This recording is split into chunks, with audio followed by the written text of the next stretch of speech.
평생 외롭게 살아온 사람인데 내가 그래도 도와줘야지. 다른 지금은 많이 이재명 대표에 대한 부정적인 그런 인식들이 많은데 제가 보는 이재명 그런 사람이 아니거든요. 청렴했던 사람이고 깨끗했던 사람이고 사회적 약자에 대한 진정성 있는 애정과 공감이 있는 사람이거든요. 전 그걸 믿었기 때문에 지금까지 이재명 대표를 돕는 거고. 이게 의원들이 의원 뺐지만 달면 지역 활동이 되게 부족해요. 어떤 분들은 국회의원들은 지역 활동을 하면 안 된다고. 지역 활동이라는 게 지역에서 다음번에 국회의원 선거 때 표 얻으려고 하는 게 아니라 국민들의 민심을 듣는 거거든요. 지금 여의도 안에 갇히면요, 그 당 안에 갇히면 보이질 않아요. 사실 지역 주민들 보게 되면은 그분들이 보는 눈이 그게 되게 맞거든요. 사실 그걸 따라가야 되거든요.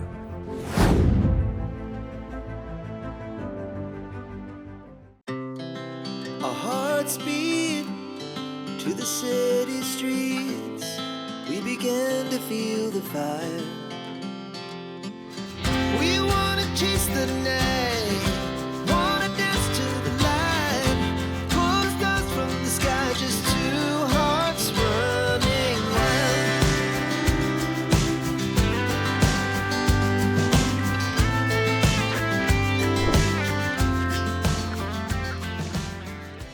정치인의 인생 궤적을 돌아보는 폴리티션 스토리 시작합니다.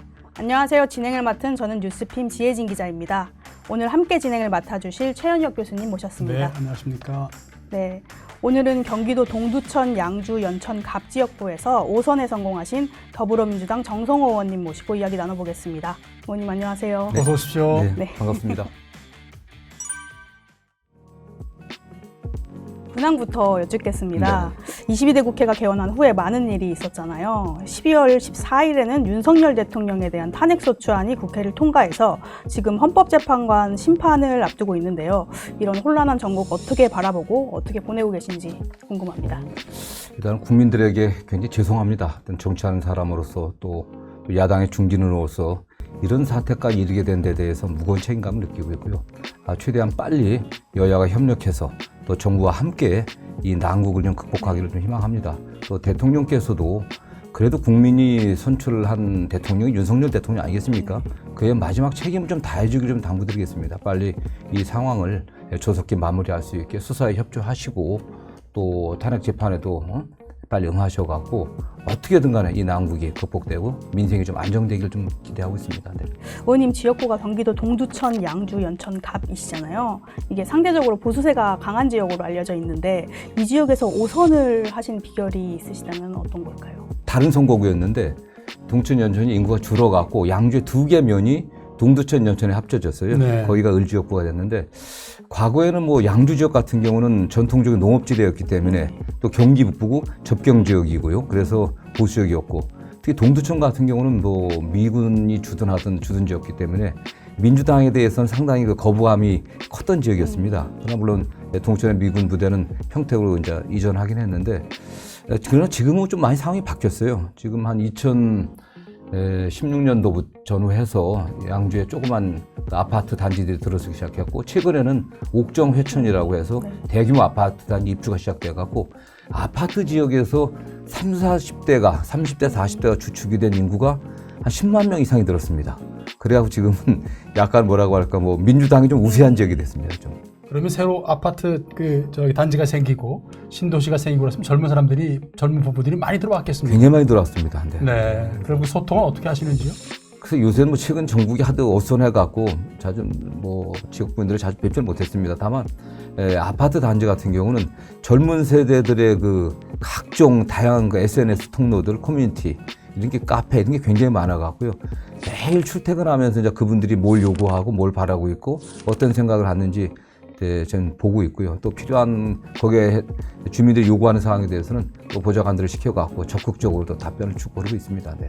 의원님도 대표적인 민변 출신 국회의원이시잖아요. 그래서 많은 법조인 출신 국회의원들이 있지만 의원님께서 입법의 영역에 도전하시게 된 계기가 좀 궁금한데요. 정치에 대한 관심은 그 87년도에 사법연수원 다닐 때부터 어쨌든 변화를 위해서는 그 당시는 전두환 대통령의 군사 독재 시절이었습니다. 그래서 변호사, 뭐 판검사에 갖고 세상을 변화시키는데 큰 역할을 하는데 한계가 있다는 생각을 했었고 정치에 관심이 있었습니다. 군 복무 마친 후에 92년도에 변호사 개업을 해갖고 그러면서 경기북의 시민운동이 거의 부재한 상태였는데 경기북 그 시민운동의 싹을 제가 많이 뿌렸고요. 그걸 기반으로 해갖고 정치를 해야겠다는 생각을 했었죠. 그러다가 2000년에 출마를 했었고 어쨌든 정치가 잘 돼야 사회 전반의 어떤 변화를 이끌어낼 수 있다라는 생각을 갖고 하게 됐습니다. 네. 정 의원님의 이력을 쭉 보다 보니까 군복무를 정훈 장교로 하셨습니다. 네네. 근데 이제 그 전에 이제 학생 운동도 하시다가 정훈 장교로 들어갔는데 어떻게 보면 조금 이게 역할이 네네. 국가의 가장 중요한 어떻게 보면은 어떤 그 당시에 그 정권에 맞는 그런 그 민주주의 아니면 정권의 정책이랄지 이런 것들을 군인 그 사병들에게 전달해 주면서 하는 그런 역할이 정훈 장교 역할이실 텐데 갈등이 좀 많으셨겠습니다. 아니 그렇지는 않았고요. 네. 제가 정훈 장교로 병과를 받게 된 이유는 사법연수원을 졸업한 사람들은 법무사관이라고 해갖고 네. 영천의 육군 3사관 학교에서 따로 교육을 받습니다. 그래서 법무사관으로 교육을 마쳤는데 그 당시에 저희 기수하고 우리 앞에 기수, 그 앞에 기수만 군에서 정훈 교육을 강조하다 보니까 법무사관으로 훈련받은 생도 중에 한 3분의 1 정도를 정훈으로 보냈습니다. 네. 근데 대개 이분들이 군복무를 실제 정훈 교육이 한 게 아니라 대개는 잠시 이름만 두고 다 또 법무 관련 일들을 대긴 했습니다. 근데 다만 제가 거의 몇 안 되게 1년 정도를 군에서 정훈 일을 했었습니다. 네. 포병연대 정훈 과장이 돼갖고 정훈 교육 하러 다니고 했었고 또 남은 기간은 또 이제 법무부에 가갖고 군 사단 법무부에 가서 뭐 군법 교육을 주로 하고 그렇게 했었습니다. 네. 그래서 군에서 저는 제 인생 경험에 있어서 제가 육군 3사단 백골사단 출신인데요. 네, 거기서 30개월을 근무했기 때문에 네. 소위 진백골이 진짜 백골이라고 제가 이렇게 주장을 하고 다른 분들도 인정을 해줍니다. 그렇게 30개월을 이렇게 근무한 분들이 많지는 않거든요. 네. 그런데 그때의 경험이 특히 3사단 그 포병연대에서 정훈과장 했던 그 경험이 굉장히 인생에 도움이 됐습니다. 우리 연대장이 뭐 법무사관으로 왔던 그런 거 인정 안 하고 실제로 직업군인 것처럼 정규 교육 전투병과 장교와 비슷하게 저를 훈련을 시켰습니다. 그래서 네. 군대에서 뭐 상황 근무도 하고 다 했었습니다. 네. 훈련도 같이 뛰어다니고 네. 그래갖고 근데 그 당시 경험이 지금까지 제가 정치를 하고 인생을 살아가는데 굉장히 도움이 됐어요. 네. 그래서 저는 뭐 지금도 저희 지역에서 그 백골사단 출신 그 전우들 모임도 있습니다. 그렇군요. 네, 저희들 뭐 남성들은 다 압니다만은 인제 가면 언제 오나. 네, 백골사단 나오셨군요. 예, 예. 네. 대학 때 역도부 주장을 지내시기도 하셨고 해서 좀 요즘에도 운동 열심히 하고 계신지. 제가 운동은 열심히 하는데요. 네. 그 웨이트 트레이닝 역도 하는 거는 네네. 지금 이제 나이도 먹고 이제 하기 쉽지 않고 안 한 지 오래됐고요. 다만 이게 근력 운동이라든가 소위 말하는 그런 정도는 좀 계속 늘 하고 있고 그 역도부장은 83년도에 그 대학교 역도부장을 했었거든요. 네. 40년이 지났습니다. 근데 지금도 저 몸은 역도부장 얘기를 하는데 좀 공부를 열심히 한 사람입니다. 역도부장을 열심히 한 게 아니고. 네. 근데 그 당시에 몸이 좋지는 않았는데 나와서 변호사하고 하면서 운동을 한번 제대로 해보려고 굉장히 열심히 몇 년을 또 했었어요. 그래갖고 지금보다 등치도 좋고. 근데 지금도 얼굴 보면 무슨 뭐 역도부 주장했다 그러면 아무도 믿어지지 않지 않습니까? 네. 교수님도 안 믿어지지 않습니까? 제가. 그렇죠. 근데 맞습니다. 제가 이렇게 그래도 좀 흔적이 남아있으니까 팔 한번 알통 만져봐라 하면 되게 깜짝 놀라는 분들이 네. 많습니다. 흔히들 우리가 접하는 그런 구기 종목들을 하거나 할 텐데 뭐죠? 역도. 네, 역도를 하시게 됐습니까? 대학교 들어가는데 그 당시가 81년도에 대학을 들어갔는데요. 굉장히 어수선했습니다. 학교 네. 안에 경찰관들이 상주하고 있었고 그 당시에 시위를 좀 많이 참여했었는데 이 체력이 있어야 뭐 시위도 좀 할 것 같더라고요. 아, 네. 그 당시 느낌에. 네. 근데 몸이 그 당시 약했습니다. 그래갖고 어떻게 체력을 좀 강화시킬 그 운동 서클을 찾아다니다가 뭐 태권도, 유도부 이렇게 쭉 있는데 다 문이 닫혀갖고 내려오다 보니까 역도부가 그 간판이 좋아서요. 간판이 네. 표가 멋있더라고요. 현대인의 가슴에 원시의 힘을 이런 거세요. 현대와 원시성 이렇게 네. 상당히 마음에 들고 네. 안에 들어가 보니까 괜찮은 것 같아요. 들어갔는데 굉장히 고생 많이 했습니다. 그냥 역도부 들어가고. 규율이 세게 있죠. 정말 고생 많이 했어요. 그래서 근데 다 선배들이 걱정을 하는 거예요. 제가 역도부장을 이제 저를 시키면서 네. 고시봐야 되는데 걱정 많이 했는데 역도부장 마치고 그 후에 나와서 늦게 이제 고시 공부 시작했습니다. 해갖고 또 합격을 해갖고 지금까지 오고 있는데 제 인생에 있어서 대학 역도부장 했던 경험이 크게 도움이 됐고요. 운동을 생활화하는 데 도움이 됐어요. 그래서 저는 지금도 늘 운동을 합니다, 그냥. 네. 늘 운동을 하고. 네. 앞으로 좀 더 역도라고 하는 어떤 그런 운동을 좀 국민 스포츠화하는 그런 운동도 좀 해보시죠. 역도는 아니고 지금 그냥 그냥 여러 가지 운동들 주로 네. 뭐 산에도 자주 가고, 네, 전 달리기도 좀 하고, 그냥 그다음에 뭐 체력 단련도 그냥 꾸준히 하죠. 네. 네. 그래서 기자님이 어쨌든 그 말씀을 해주셔서 한번 이제 그 정치와 연결시켜 본다면 산악을 같이 한번 간다든지 그런 것을 통해서 조금 의견은 안 맞더라도 자주 좀 대화할 수 있는 그런 계기를 좀 마련해 주시면 좋겠습니다. 예, 저는 국회에서 의장님이 좀 주관하든가 여야 원내대표가 그런 걸 좀 했으면 좋겠어요. 국회는 유명한 게 국회 축구부입니다. 여야 국회 축구부가 네. 있는데 굉장히 활성화되어 있고 일본 의회와 같이 친선 경기도 하고 그렇습니다. 근데 좀 그러게 축구부뿐만 아니라 다른 운동팀들이 있는데 여야 같이 하는 건 별로 없는 것 같아요. 축구부 네. 외에는. 그 외에 그 국회 안에 저 피트니스 센터 있거든요. 헬스클럽이 있는데 네. 거기에 나오는 의원들은 이제 또 거기도 가깝습니다. 그리고 나와서 운동을 같이 목욕하면 과거에는 제가 17대 때나 19대 때는 저 목욕탕파라고 해갖고 네. 운동하고 목욕탕에서 만나는 의원들끼리 밥도 좀 먹고 그랬었거든요. 네. 그런 거 좀 활성화되면 좋겠죠, 사실은요. 같이 운동하고 그렇죠. 좀 여야 의원들이 좀 뭐 함께 1년에 봄, 가을로 한번 등산도 좀 가보고 같이 그랬으면 좋겠어요, 사실은. 네. 의원님을 부르는 또 별칭 중에 하나가 지금 정치권에서는 친명 좌장이시잖아요. 네. 그래서 좀 이런 별칭에 대해서는 좀 어떻게 생각하시는지, 그리고 또 좌장으로서 느끼는 좀 책임감 같은 것도 있으신지 궁금합니다. 제가 제일 싫어하는 말이 친명 좌장입니다. 저는 그게 무슨 친명, 뭐 비명, 뭐 친문, 비문, 뭐 네. 친문, 아니 친윤, 뭐 비윤, 정치 의원들을 그렇게 분류하는 것 자체를 좀 굉장히 안 좋아하고요. 언론에서 그런 말을 안 썼으면 좋겠다는 그런 생각을 합니다. 의원들은 어느 누구를 따라가는 게 아니라 국민만을 보고 정치를 해야 되는 거 아니겠습니까? 그러면서 전 초선 때부터 소위 말하면 뭐 민주당에서 친노 비노, 뭐 친문 비문, 근데 늘 노무현 대통령도 존경하고 잘 아는 사이였지만 제가 늘 비노로 분류돼 있고 문재인 대통령의 당선을 위해서 열심히 떴는데 반문으로 분류됐고 했는데 그런 주류에 전 따라다녀 본 적이 없어요. 또 그래서 저는 안 된다고 생각합니다. 우리 당의 전적인 입장을 함께 하면서 국민들을 보면서 정치를 해야 되는 거지 소위 말하는 그 계파의 친소관계에 따라서 움직이고 하는 건 전 뭐 안 좋다고 생각하고 그래서 친명 좌장은 전혀 사실이 아니고요. 사실이 아니고 다만 이재명 대표와 가장 오랫동안 가깝게 지내온 정치인이다 뭐 이런 정도고 또 당대표에 대해서 좀 싫은 소리도 그냥 이게 별로 소위 말하는 겁내지 않고 네. 부담 갖지 않고 당대표에 대해서 전화해서 얘기도 하고 그런 사이죠 사실은요. 그러니까 우리 당에서도 당대표다 보니까 이게 싫은 소리라든가 나쁜 여론은 잘 전달이 안 되는 것 같아요. 저는 그냥 그대로 전달합니다 사실. 네, 아마도 언론에서는 이제 분류하는 걸 워낙 좋아하기 때문에 그렇지 않겠나 싶었는데 적극적으로 좀 아니다라는 걸 좀 표명하실 필요도 있겠습니다. 네. 네. 언급하셨다시피 이재명 대표와는 좀 오랜 인연이 있으시잖아요. 네네. 사법연수원 동기로도 좀 알려져 있는데 이 대표에 대한 첫인상 좀 기억나시나요? 제가 그 87년도 3월 2일 사법연수원에 입소를 네. 했습니다.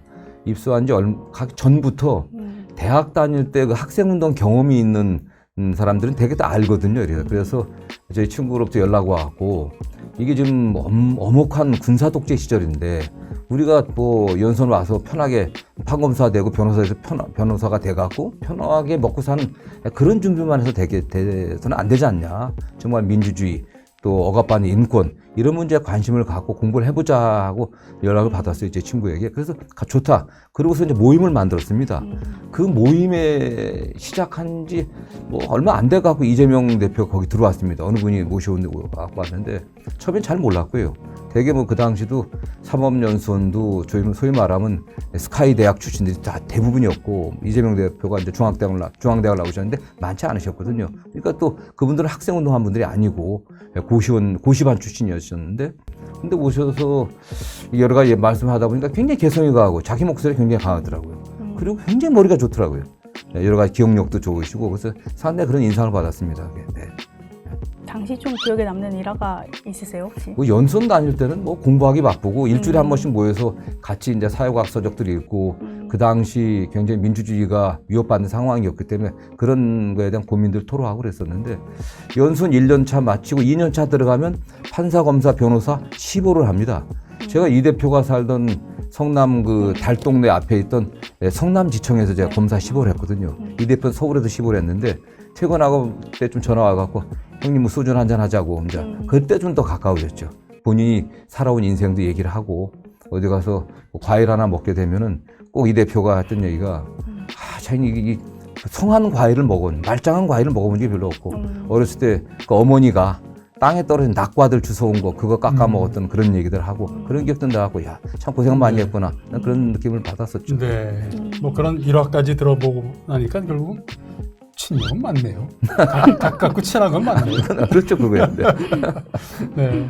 그럼 정치권에서 다시 이재명 대표를 봤을 때는 좀 어떤 기분이 드셨어요? 아니 그 외에 이제 이 대표는 꼭 네. 저 성남에서 시민운동을 했었고 네. 저는 의정부에서 여러 가지 이제 시민운동을 했었죠. 그 인권운동도 하고 노동운동하다 또 뭐 그러니까 처벌받을 위기에 처해 있는 분들 변론도 하고 환경운동도 하고 YMCA도 하고 뭐 참여자도 하고 여러 가지 시민운동을 했었거든요. 이 대표는 성남에서 시민운동을 했었고 그러다가 뭐 이 대표가 문제되는 여러 가지 뭐 성남에서 그 성남 공공의료원 설립 문제 때문에 뭐 구속될 위기도 처하고 그랬을 때 저한테 와서 의논하고 저도 도와주려고 노력했었고 그래서 본인이 정치를 해야겠다. 제가 2000년에 국회의원 출마를 했었거든요. 원내위원장이었지만 전화해서 형 어떻게 하면 국회의원 나갈 수 있냐고 좀 알려달라고. 근데 제가 당의 주류가 아니고 저도 줄이 없어갖고 별 도움을 주지 못했어요. 그리고 이 대표가 2004년도에 한 출마 의사가 있었지만 그때 공천 받지 못했었고 2006년도 지방선거 공천에 나가서 그때 공천 신청이 좀 안 됐을 겁니다.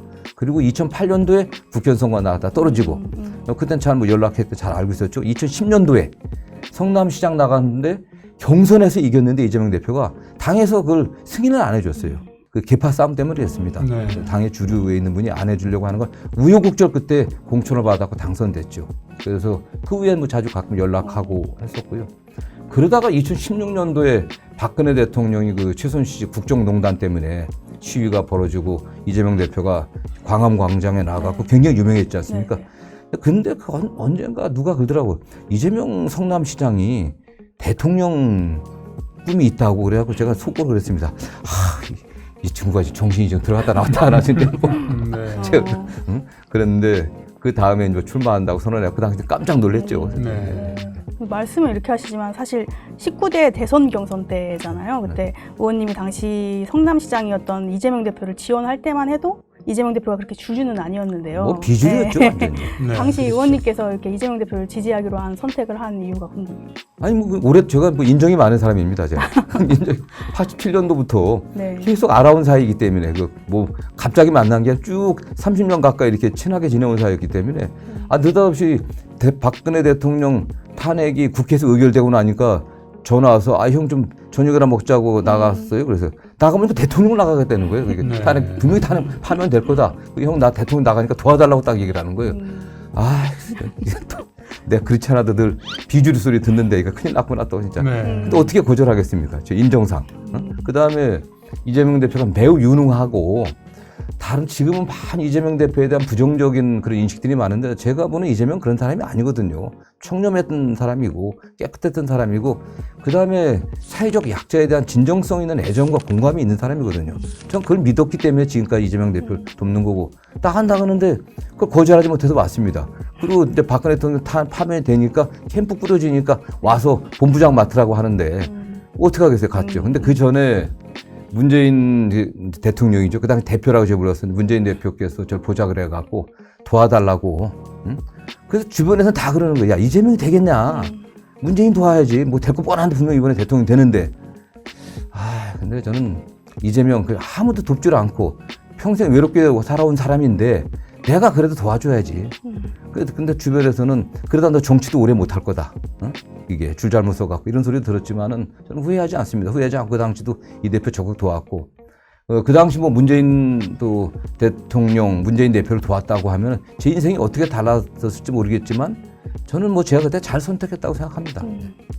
의원님께서는 이재명 대표 외에 좀 평소 좀 친하게 고민을 나눈 의원님이 있으신지 그리고 또 있으시다면은 좀 가장 최근에 좀 다른 의원님께 털어놨던 좀 고민은 뭔지 좀 궁금합니다.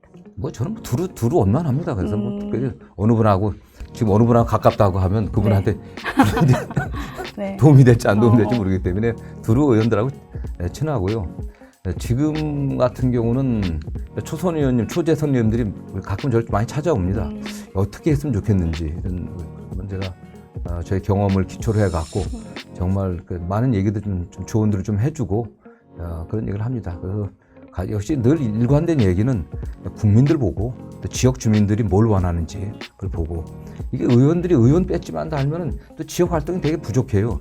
어떤 분들은 국회의원들은 지역 활동을 하면 안 된다고 국정을 해야 지역 활동을 하면 안 된다고 얘기하는 분 계십니다. 전 정말 잘못된 생각을 생각해요. 지역 활동이라는 게 지역에서 다음번에 국회의원 선거 때 표 얻으려고 하는 게 아니라 국민들의 민심을 듣는 거거든요. 지금 직접 현장에 가서 들어봐야 됩니다. 여의도 안에 갇히면요, 그 당 안에 갇히면 보이질 않아요, 사실요. 당리 당략벽이 보이질 않습니다.